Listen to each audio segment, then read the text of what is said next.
Hello everyone, आप सभी gardening lovers का मेरे चैनल में स्वागत है। तो आज हम बात करेंगे इस ब्यूटीफुल से गजानिया प्लांट के बारे में, इसकी केयर के बारे में। तो ये विंटर का बहुत ही खूबसूरत प्लांट है और इसमें काफ़ी सारे शेड आते हैं। मेरे पास एक ये, दो, एक ये, तीन, ये चार, ये पांच कलर है। और इसमें इन कलर्स में भी बहुत शेड आते हैं। जैसे लास्ट ईयर मेरे पे इसमें वाइट में येलो है, तो वाइट में पिंक के साथ भी एक शेड था।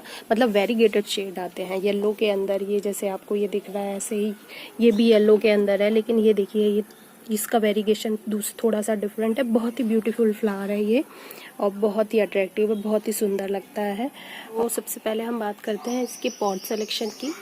तो ये जो पौधा है, अगर इसको गहराई की ज़्यादा ज़रूरत नहीं होती है क्योंकि इसकी जड़ें नीचे ज़्यादा नहीं जाती हैं। तो आप जिसे जितने भी चौड़े इस तरह के अगर कंटेनर में आप लगाएं तो ये आसानी से फैलता है और बहुत सारी फ्लावर्स आपको देता है। तो ये हो गया। इसके बाद इसका पॉट सिलेक्शन के बारे में अब बात करेंगे इसकी सॉइल मीडिया की। तो इसकी सॉइल एकदम वैसे बनाइए जो वेल ड्रेन हो, जिसमें पानी ना रुके और लेकिन मॉइस्चर बना रहा है। लेकिन एक बात आपको इस प्लांट को लगाने के टाइम पे ध्यान रखना है कि ये इस प्लांट में देखिए इस तरह से ये क्राउन होता है, मतलब स्टेम नहीं होती है, ये क्राउन होता है। तो ये क्राउन हमेशा ये मिट्टी के ऊपर रहे। अगर ये मिट्टी के अंदर रहेगा तो यहाँ से बहुत जल्दी इसमें फंगस लगने की और रूट रॉट होने के चांसेस रहते हैं। तो आप इस बात का ध्यान रखिएगा कि ये प्लांट का क्राउन हमेशा जब भी आप इसमें पॉटिंग करें तो ये इसका क्राउन मिट्टी से थोड़ा ऊपर रहे। और अब बात करेंगे इसकी फर्टिलाइज़र के बारे में। तो इसको फर्टिलाइज़र आप जब पॉट बनाते हैं उस समय दिया है, उसके बाद आप चाहें तो लिक्विड फर्टिलाइज़र 15 डेज़ में या 20 डेज़ में, जैसे भी मैं तो वैसे नॉर्मली ज़्यादा फर्टिलाइज़ नहीं करती हूँ क्योंकि उससे क्या होता है कि फ्लावरिंग ज़्यादा नहीं होती है लेकिन लंबे समय तक होती है, धीरे धीरे होती है। क्योंकि स्टार्टिंग में ही पॉटिंग मिक्स में मैंने जब वर्मी कंपोस्ट मिक्स कर दिया है तो वो धीरे धीरे रिलीज़ होता है। तो ये आराम से मार्च इवन मई तक फ्लावरिंग करते हैं।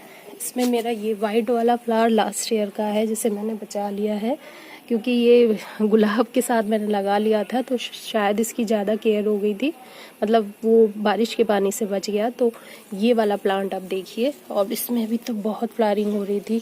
ये कुछ ये फ्लावर सूख गए हैं।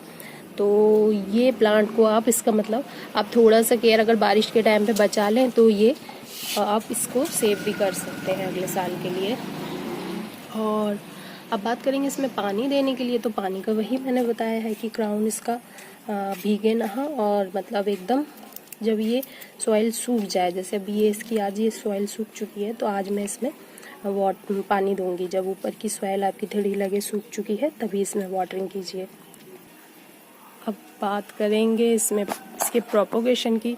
तो देखिए मैंने इसे ऐसे एक बॉक्स में लगा दिया था और देखिए कितना अच्छा इसमें फ्लावरिंग भी स्टार्ट हो गई है। तो ये इजीली प्रोपोगेट भी हो जाता है।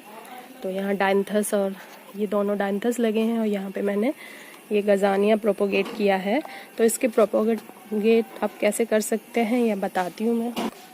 आप सिंपल कोई भी, ये जैसे ये है, यहाँ से काफ़ी सारी ब्रांचेस निकल रहे हैं, आप यहाँ से कट करके इसको सॉइल के अंदर लगा दीजिए, ये इजीली प्रोपोगेट हो जाएगा। हाँ, प्रोपोगेशन के टाइम पे जो मैं करती हूँ कि सारी लीव्स मैं कट कर देती हूँ क्योंकि पुरानी लीव्स मुरझा जाएंगी। तो ये जो है जड़ बनने में अपना एनर्जी लगाए स्टार्टिंग में, इसलिए आप लीव्स थोड़ी कट कर दीजिए। और ये जो क्राउन का ये चीज़ आप पार्ट देख रहे हैं ये सूख चुका है। अब देखेंगे कहीं कहीं पे हल्के से इसी जगह से, यहाँ से मैंने उसको कट किया था, अब देखिए यहाँ से और इसकी सब ब्रांचेस निकल रही हैं। तो आप ऐसे कट करके इसे इजीली कहीं पे भी प्रोपोगेट कर सकते हैं।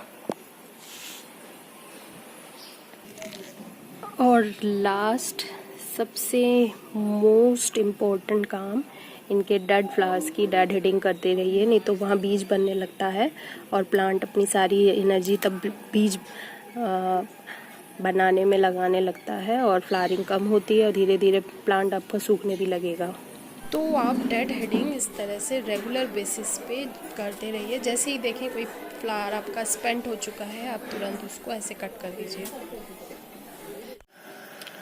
अब बात करेंगे पेस्ट अटैक के बारे में।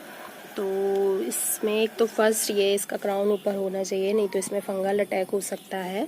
सेकंड, स्पेशली फेब मंथ तक आप कोशिश कीजिए अगर इसकी लीफ पे पानी मॉर्निंग मतलब सुबह के टाइम पे दें, जिससे ये सूख जाए। अगर शाम के टाइम पे पानी देंगे, देखिए शाम के टाइम पे इसमें पानी देंगे तो क्या होगा, इसमें फंगस लगने के चांसेस रहेंगे। तो आप इस चीज़ का ध्यान रखिएगा। और इसमें मिलीबग का अटैक भी होता है। तो मिलीबग के लिए आप वही लिक्विड सोप को 1 चम्मच लिक्विड सोप को 1 लीटर पानी में घोल के उसका स्प्रे कीजिए। तो उससे आपको मिलीबग कंट्रोल करने में बहुत ही इजीली वो मिलीबग कंट्रोल हो जाता है। बस आप बढ़ने ना दीजिए, बस देखते रहिए। जैसे ही मिलीबग स्टार्ट हो आप सोप वाटर इस पर स्प्रे कर दीजिए। और मिलीबग का ध्यान रखिएगा, हमेशा मिलीबग होने का मतलब कि आपके प्लांट्स के आसपास चींटियां ज़रूर हैं, तो चींटियों के कंट्रोल करने की पूरी कोशिश कीजिएगा, क्योंकि चींटियों से ही मिलीबग्स आती हैं। Thank you for watching my video. Please like and subscribe my channel. Happy gardening to all of you.